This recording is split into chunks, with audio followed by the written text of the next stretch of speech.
жарасынан қан ақты деп Тоқтар Серігов әзілкеш Тұрсынбек Қабатовтың концертінде сөз сөйледі. Мен сені жақсы көрем, мен сені сүйем.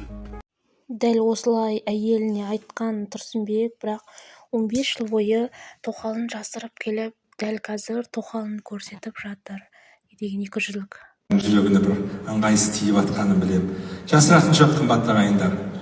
Өзіміз жақсы көреміз, кейде өзіміз өсек қыламыз, өзіміз жаралаймыз, жарасының қан аққан кезде қайтып таңып емде боламыз. Ол қазақтан басқа халықта жоқ қасиет.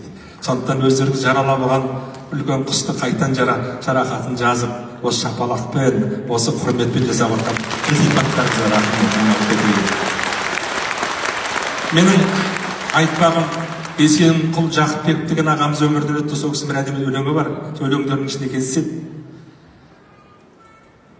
Қолыңда егер бар болса, бере алмайтын да ағайын, атқа мінсең ат ойнап, ере алмайтын да ағайын, таққа отырсаң қан болып сенетін де ағайын, қорлығына көнбіс болып көнетін де ағайын, жік-жік қылып 300-ге бөлетін де ағайын, қисая қалсаң артында көметін де ағайын.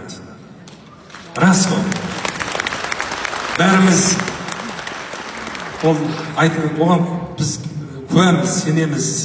Мені де болса кей кездерде жазып адатырқатып, дымымды қалдырмай. Қатын мақтай біледі деп мені көп айтады. Енді жаңғыз маңдайға біткен бір қатын ондай қылам енді, мақтамағанда. Сондықтан ағайындар енді айып кетіп жатса, артық айтып жатсам айып қылмаңыздар. Тірі кезімізде айтайықшы бір-бірімізге жақсы адам деп.